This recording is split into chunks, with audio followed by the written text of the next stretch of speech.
Hi there, you're listening to the Estranged Heart podcast, and I'm your host, Kreed Revere. Welcome back to our returning listeners, and if this is your first time here, thank you for selecting this podcast to listen to. As we begin today's episode, I invite you to grab a cup of coffee or tea, settle in, and listen with an open heart. But first, the regular disclaimer. I am not a licensed therapist or counselor. Nothing within this podcast should be considered or taken as therapy. If you are in need of therapeutic support such as counseling, please seek out a therapist near you. Hi there. Today we continue with the series on themes of parent and adult-child estrangement. Today's topic is on boundaries. Before we jump into today's episode, I wanted to just remind you, if you're looking as an estranged mom for support and would like to join one of the Zoom support groups, please feel free to reach out. We are looking for those who are interested in attending evening groups as opposed to daytime groups. If that's of interest to you, please feel free to email me at TheEstrangedHeart@gmail.com. Also, if you would like to have your estrangement story shared on the podcast, please reach out so we can schedule a time to connect to discuss that. Again, that email is the same, TheEstrangedHeart@gmail.com. And finally, if you are interested in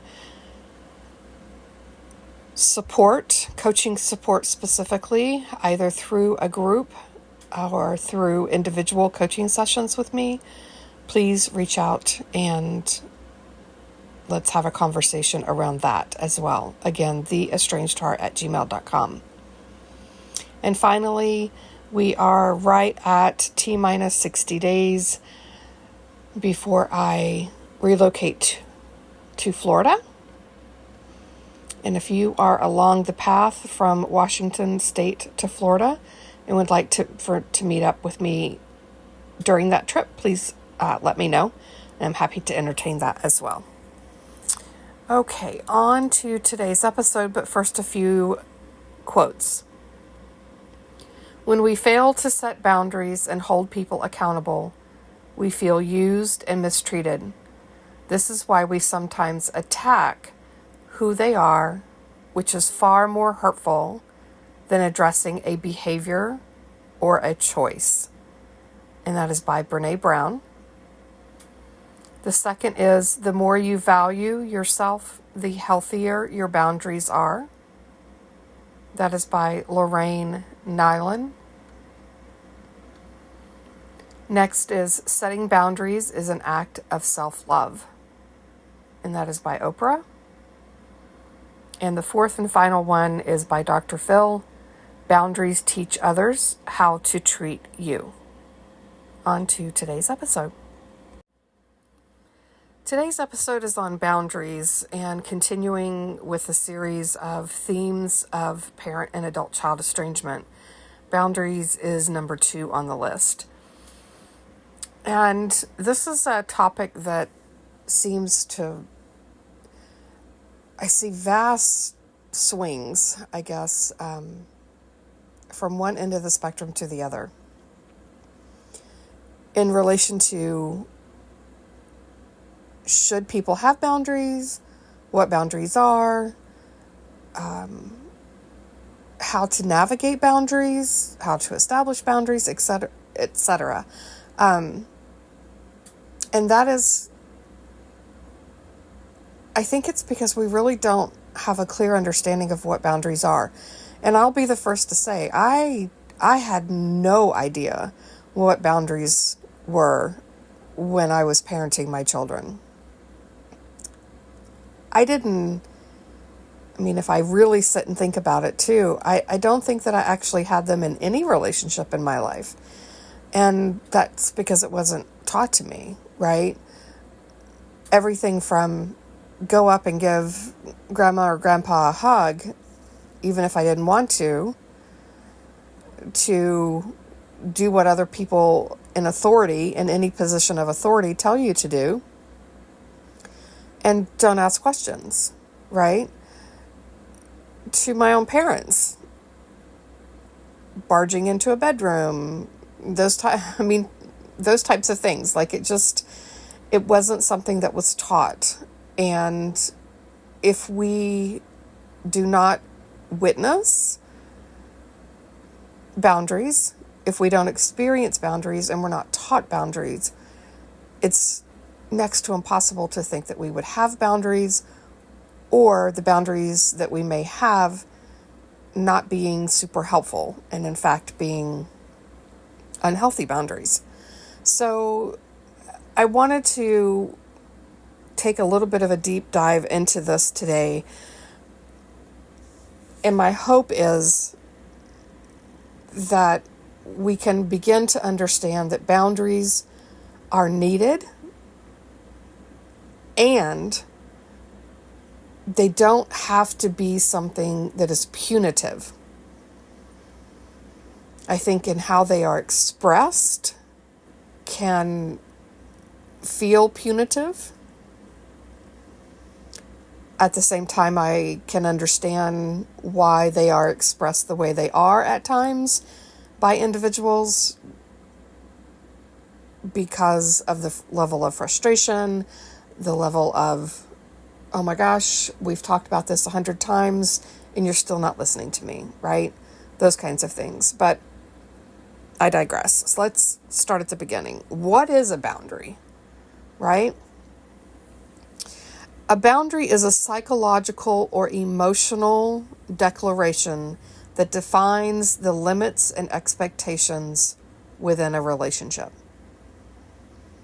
They serve as guidelines for interaction, communication, and personal space, helping to establish a healthy and respectful dynamic between two people. And in this case, between parents and adult children. Establishing and respecting these boundaries is crucial for maintaining a balanced and respectful relationship, even in the context of estrangement. And notice I said respectful, not obedient, because I think that parents get that word confused, those two words confused often. Parents were raised with the definition of respect actually meaning obedience. And so when we come in as adult children to talk to parents about or to implement boundaries, and we think it's, establishing respect and that type of thing, the parents they're not thinking that way, because to them, respect means obedience, and obedience means you do as I tell you to do. And if there's never been boundaries in place before, and all of a sudden an adult child is establishing boundaries, most parents who are not familiar with boundaries are going to push back on that and see it as a sign of disrespect. And again, it's just the obedience that the adult child is not doing as the parent wishes for them to do. So, what are some types of boundaries? If we're talking about this, where do they come into play? What are they? We have, and I'm just going to list out several here and try to give some examples as I go. So communication boundaries, right, defines how, when, what type of communication is acceptable. Frequency of contact, preferred methods, nature of what can be discussed, what can't be discussed, etc. And then we have personal space and privacy. Establishing the right to personal space and privacy, limiting the intrusions, and respecting individual autonomy and acknowledging the need for privacy. And I think that this gets a little, parents begin to go they begin to push back and fight against boundaries, and when their children become adolescents, because teenagers are very good at trying to lay down personal space and privacy, as they should, as that is age appropriate. And parents really push back on that, because up until that time they've had no boundaries with their children, and they've had complete control over their children. And so the time of adolescence is to help individuate and move away from that. And parents who have either no boundaries, no experience of boundaries, or have unhealthy ones, really are not comfortable with boundaries around personal space and privacy. We have emotional boundaries. This again sets limits on emotional involvement, a reliance on each other, recognizing the emotional well-being of the other person, avoiding emotional manipulation, and allowing other people, each individual person, to have their emotional experiences without having or feeling the need to jump in and fix or jump in and defend, those types of things. Role boundaries clarifies the role within the relationship between the two individuals. As adult children evolve into independent individuals, these boundaries help redefine the parental role from being the primary caregiver to being more of an advisor. And I talk about this when we're talking about moving from the role of a manager in a child's life to that of a consultant. Decision-making boundaries, the power of each individual to be able to make their own decisions, respecting an adult child's capacity to make independent choices about the various aspects of their life. That's something that a lot of parents struggle with, I see too. Financial boundaries, defining financial support, getting clear on expectations regarding financial independence or the contribution to financial support. That's another biggie.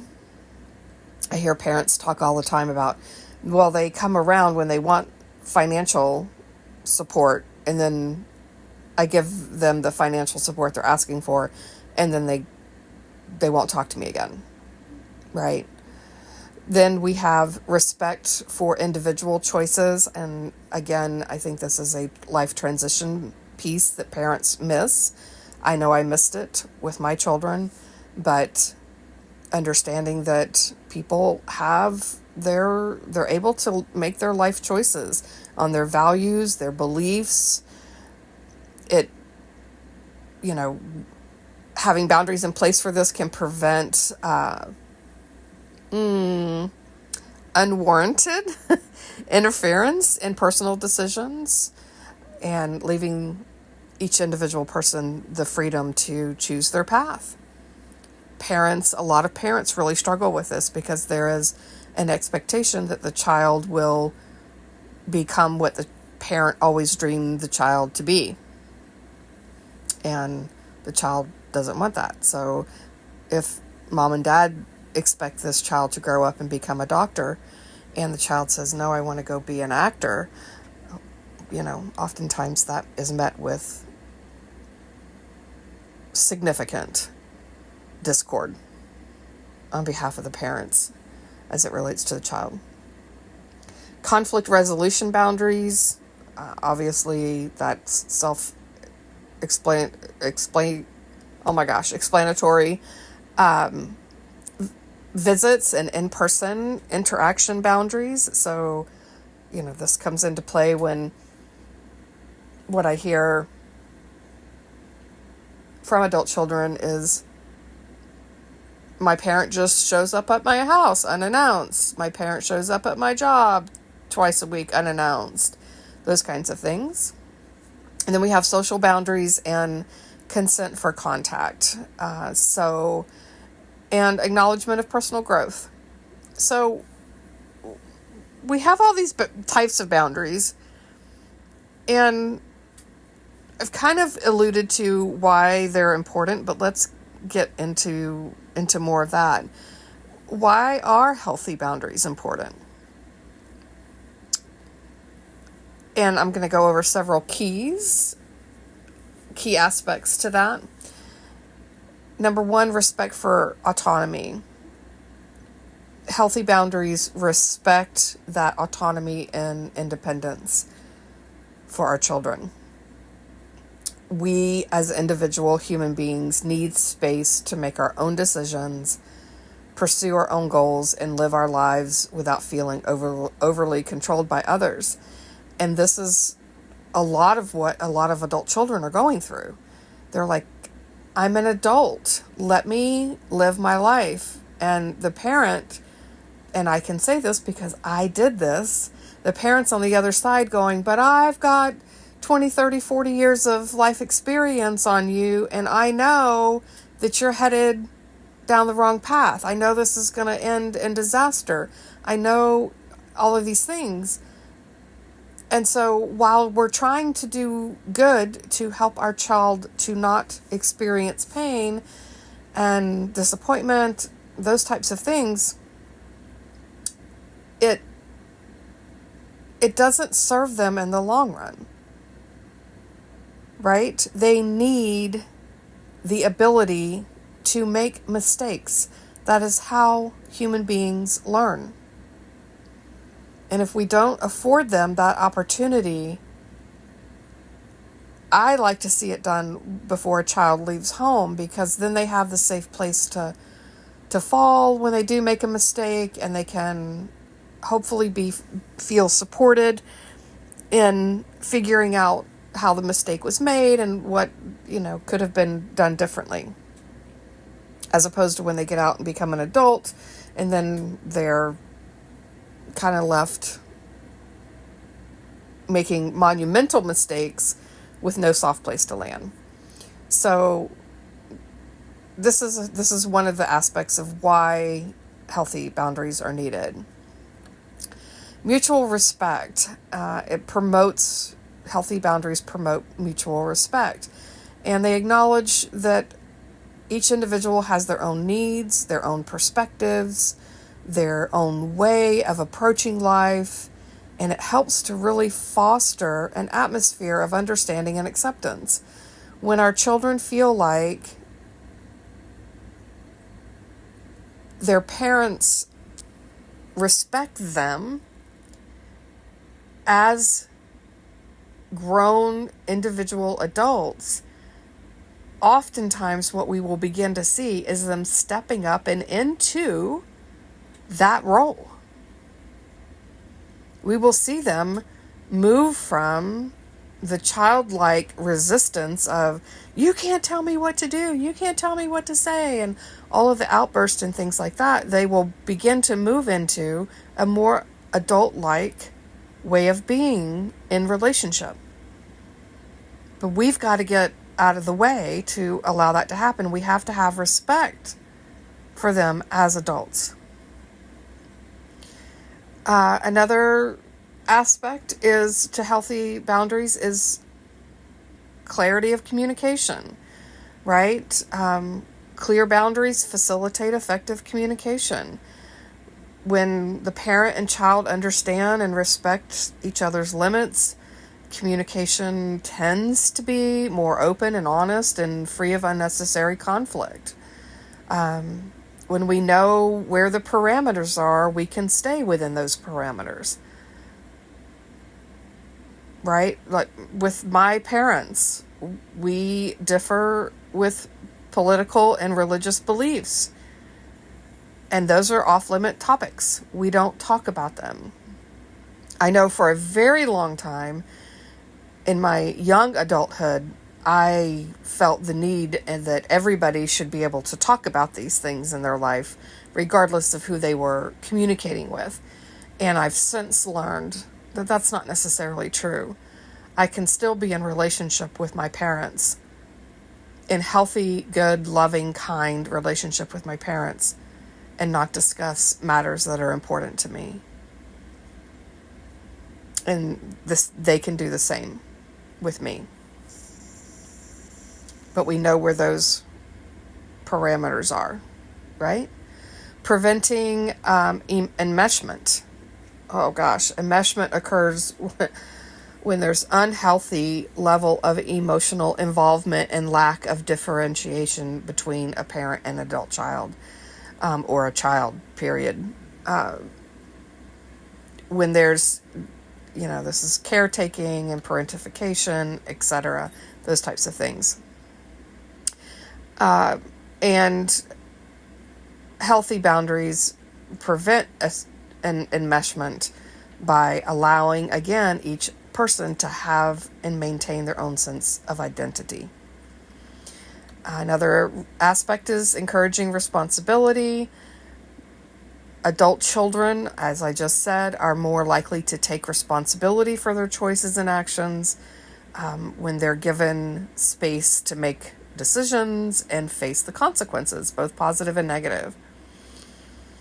Another healthy aspect is the emotional well-being. Helps to ensure that the relationship is a source of support rather than a constant stressor. Support for personal and relational growth. Adult children need the freedom to explore their identities, to figure out who the hell they are, and pursue their personal interest, and navigate life's changes without feeling constrained by their parents' expectations. And this is what I hear a lot of from adult children, estranged or not, is that parents have these expectations about, who they're supposed to be and what they're supposed to be interested in, how they're supposed to be navigating their life. In other words, being a manager. Another one is handling conflict constructively.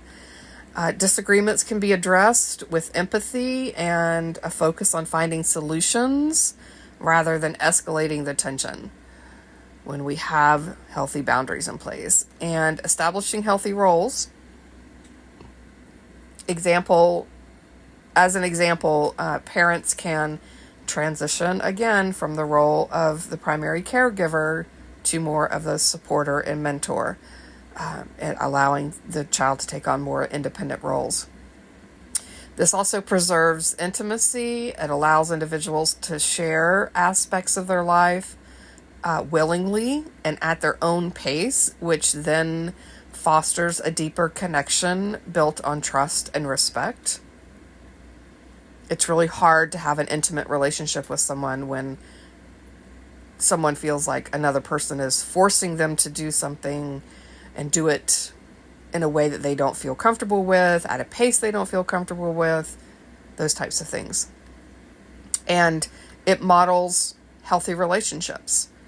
And as an example here, I hear parents talk a lot about, I can't believe my, son or daughter is with that other person. They treat them so poorly, and why are they staying there, and those types of things. And I'm always asking, how are relationships modeled in the home that they grew up in? If there was enmeshment going on, codependency, that tends to fall and roll over into their adulthood. Same thing for when there was silence. Maybe there wasn't, all of that enmeshment and codependency going on, but there was silence. And so then they get into these relationships and they don't know how to deal with them. They don't know what to do with them because they've not experienced these healthy roles. And adapting to changing dynamics. This is a huge one, I think, in my opinion, is with healthy boundaries. As our relationships evolve over time, and they do. If you are in a relationship of any kind and you think that it does not change, should not change, you are you are, I can't even think of the word. It's not healthy. We as human beings evolve and change. We do not stay at a toddler age the rest of our lives. We grow and evolve. Our relationships grow and evolve. And healthy relationships or healthy boundaries allow for the flexibility and the adaptation to change circumstances, to ensure that relationship remains dynamic and supportive instead of suffocating. So let's get into some examples of what unhealthy boundaries let me back up. What are examples of unhealthy and or no boundaries, right? Enmeshment, or parents excessively involve themselves in the personal lives and decisions and emotions of their adult children, making it challenging for the adult child to establish independent identity. A lack of privacy. Examples, parents, again, invade the privacy of the child, reading journals, going through personal belongings, having excessively monitoring communications, showing up uninvited, unannounced, those types of things. It's just so unhealthy. Over dependence. Adult children may overly rely on their parents for emotional and decision-making support, financial support, etc. And that hinders their ability to develop autonomy and self-sufficiency. So when they're over dependent on the parent, that's an unhealthy boundary. Guilt tripping is an unhealthy boundary, and I see that most with parents using guilt as what could be defined as a manipulation tactic. And I don't think that parents are consciously aware of that for the most part. Most of them are acting on autopilot, and they have no conscious awareness that they're manipulating their child. But they do it to get the adult child to comply with their wishes, to quote unquote respect them, when in reality it is to obey them. Again, comply with their wishes. And may make the adult child feel responsible for the parent's happiness and well-being. Lack of emotional boundaries. A parent might burden their adult child with their own emotional struggles. I see that a lot too, especially with single parent households. Conditional love. Parents may express love and approval only when their adult child conforms to their expectations. And it creates an environment where love is conditional, contingent on the adult child meeting certain expectations and conditions. Lack of communication boundaries, failure to acknowledge independence, manipulative behavior. Sometimes parents use this, emotional blackmail and threats, to control the decisions and actions of the adult child, creating coercive and unhealthy dynamics. Sometimes I see this reversed, with the adult children doing that with their parents. A disregard for personal space, living arrangements, if the adult child's living with the parent and not abiding by personal space and autonomy and entering those spaces without permission, etc. Overprotectiveness and blurred parental roles, expecting adult children to fulfill the emotional or social roles that we typically have reserved for our peers as parents. So in that, what does that do? It blurs the line between parent and child to parent and friend. Excessive criticism. This is another huge one that the adult children talk about.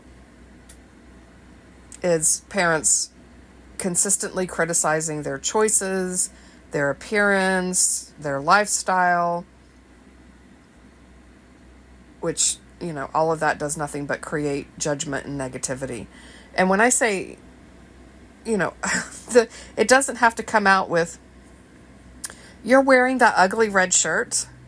It can be something like, you're wearing that, right? Being mindful of tone and what we're saying. And a resistance to their independence. Parents, and I know I was guilty of this, resisting my children growing up and becoming individual adults. And so when that happens, we create obstacles to our children's personal and professional growth. So those are some unhealthy ones. Let's now move on to some healthy examples of healthy boundaries. Okay, healthy boundaries. Respecting personal space. We've talked about this, the violation of not asking for permission to enter, areas, homes, showing up unannounced, etc., those types of things.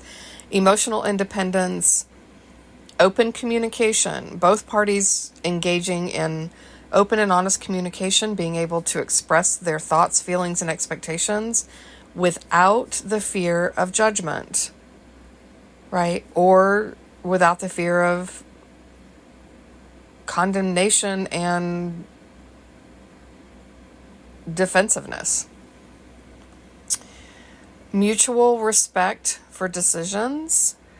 So we respect our adult children when they make decisions that we think might not be the most healthy or best for them.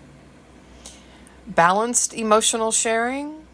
This tends to come after there's been reconciliation, and there can be healing, and the adult child's done their work and the parents done their work, and then we can come to more of an adult to adult type relationship and have emotional sharing. But that is generally way down the healing road, okay? Financial independence, encouraging autonomy, setting and respecting limits.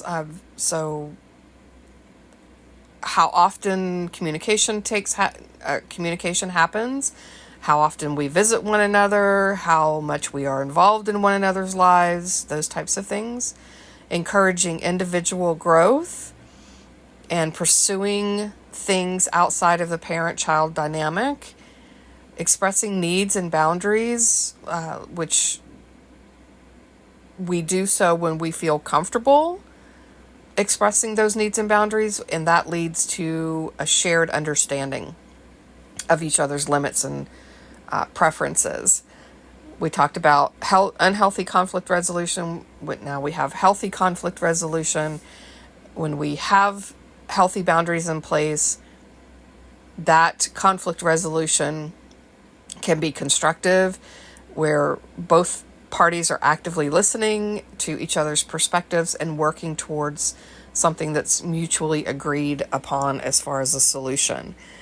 There's balancing support and independence. Again, not becoming overly dependent on the parent, that type of thing. Respecting life choices pertaining to everything from relationships and career paths, lifestyles, everything, right? And everything in between that. Acknowledging changing roles, right? As parties grow and evolve, and the shifting dynamics therein. And here is one that I think is oftentimes missed, and that is encouraging healthy boundaries in extended family. Keeping and maintaining boundaries around talking about other members of the family, those types of things. I know that my family dynamics are such with my extended family that everybody's always gossiping about the other person. Well, did you hear what Aunt so-and-so did, 2 months ago? Or did you, that type of thing. Let people tell their stories, their own stories. When we can step back and talk about our lives with another person without the telling of stories of other people in our lives, it also helps to develop intimate relationship, an emotional intimacy with this other person that we're talking with. When we are not always talking about other people. And I want you to think on that. How often in communication with other people do you fill the silence with talking about other people outside of you and the person you're talking with, right? So outside people, we do that a lot because we don't want to become intimate, emotionally intimate, because we haven't worked through our stuff. Okay.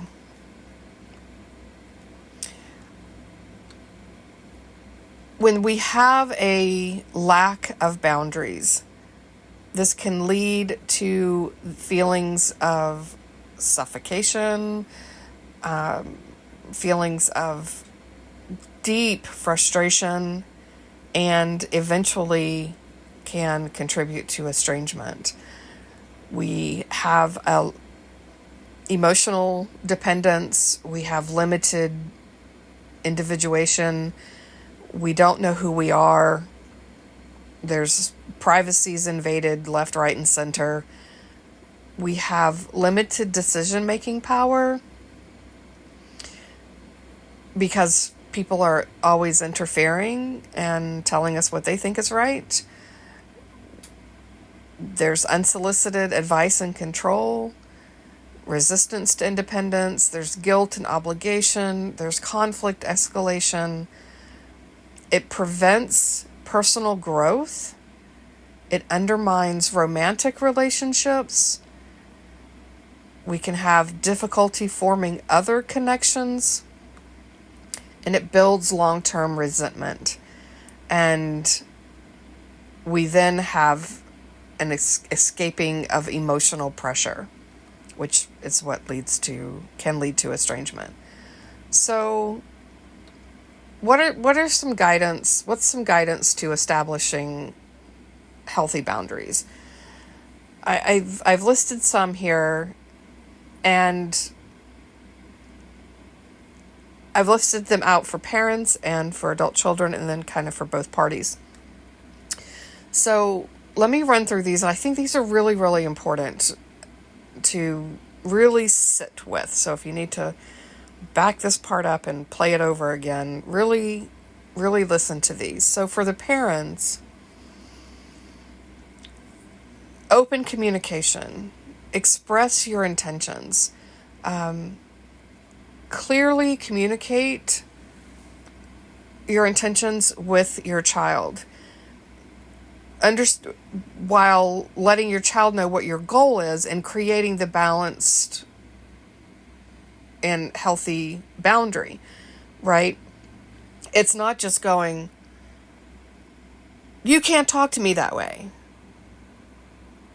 right? Well, yes, we don't want to have disrespectful communication, but are we talking about disrespect or a child who we feel is not being obedient to us, right?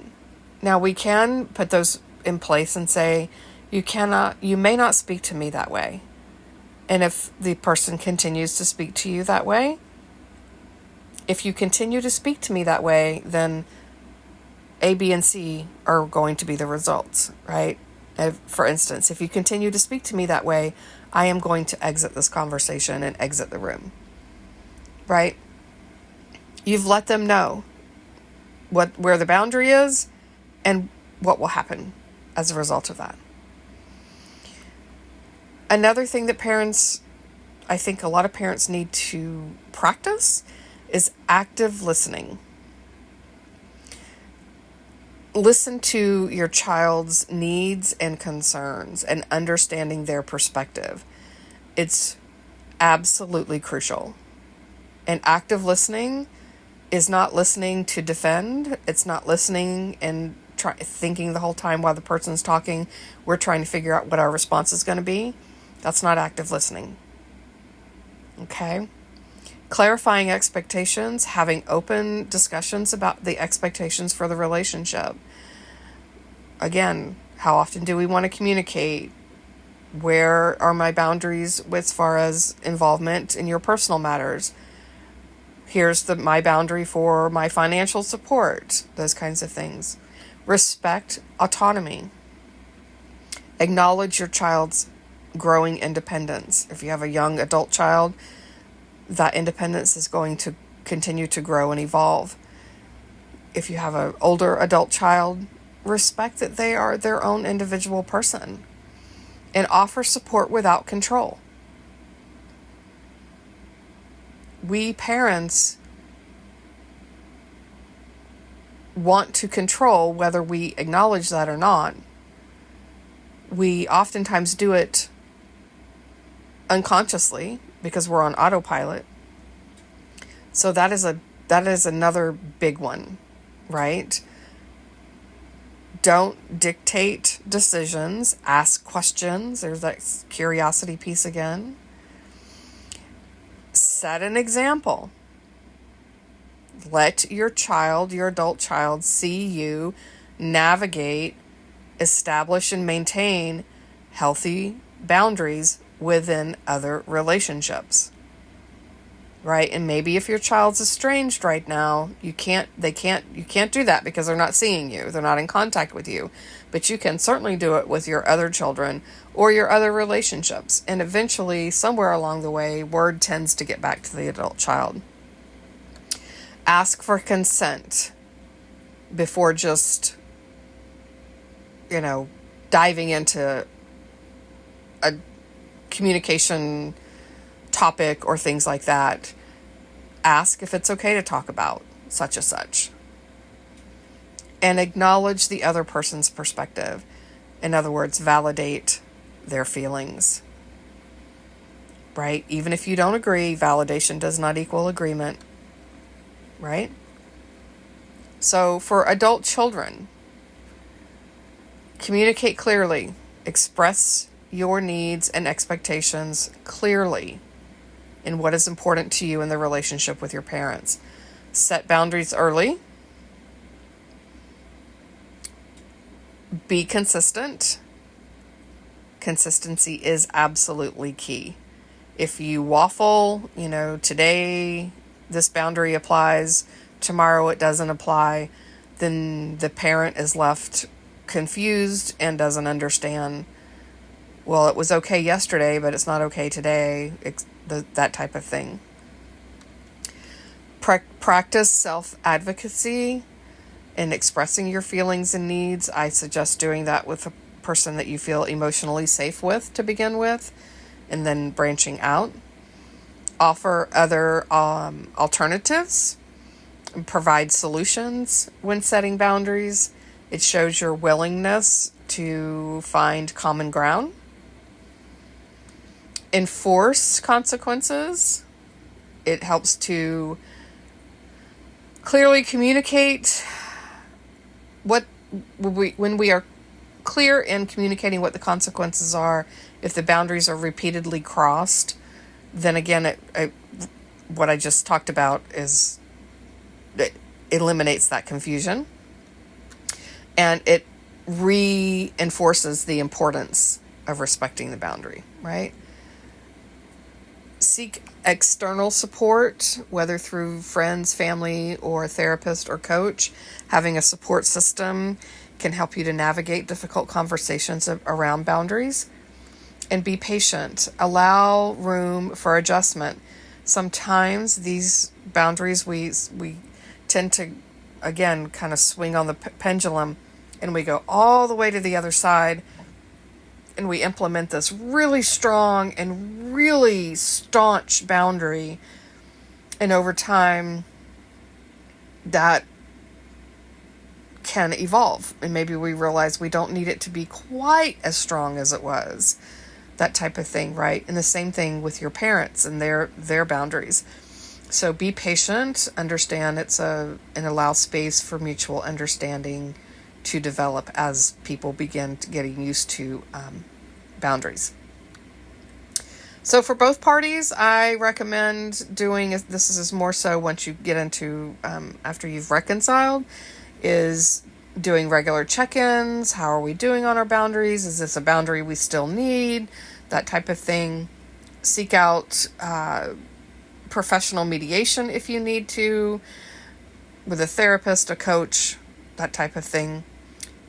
Educate yourselves, both parties, on what are healthy boundaries, right? Understanding the principles of healthy boundaries, and that when we can do that, it helps to have more effective communication. And be empathetic as much as you possibly can for the other person's perspective. It's really huge. And I just want to say here before closing today, a word to adult children. I talked about it in the beginning of today's episode. A lot of your parents did not grow up with boundaries. They didn't experience them. They weren't taught them. They didn't know anything about them. So, as with most anyone, either when something new comes into our lives, we push back because it's not our norm and it's an unknown and we're uncomfortable with it. Or we ignore, and I guess that could be a form of pushing back. We ignore the boundaries and kind of poo-poo them. This isn't needed. We've never had these before, that kind of thing, right? All of that are forms of pushing back. And over time, if things remain consistent and they're held in safe and loving ways, people tend to come around to those. If they are implemented in screaming matches and hateful tones without concern for the other person, that other person is likely to not accept them. Or it does so much damage to the relationship that it's hard to come back from. And I know that I'm sharing this with you because this is what I hear from parents. I spend a great deal of time helping parents to understand what boundaries are, why they are needed, why they have been put into place, why their child decided boundaries were needed, and all of those things, because they don't understand. I'm not giving them a pass, but I think that when we can understand why someone might be resistant to something, we get to what is beneath the surface, and that is where the healing can take place. So I'm going to leave it there for that. So I hope that as you listen to today's episode, I hope that you are able to find some takeaways within this that you may not have recognized before in boundaries. I hope that you can implement them in your life outside of the relationship between your parent and or your adult child. We need these in all of our relationships. Speaking from experience, I did not have a lot of these boundaries in place in my professional life, and I suffered as a result of that significantly. So these boundaries are needed in friendships, in our professional relationships. They're needed in our relationship with our neighbors, with our parents, with our adult children, with extended family members, with friendships, with our significant others. We need boundaries in order for folks to feel emotionally safe. So, on that note, I will leave it here for today. If you have any questions, would like to discuss this further, or feel like you need support and that I can be of assistance with that, please feel free to email me at TheEstrangedHeart@gmail.com. Until next time.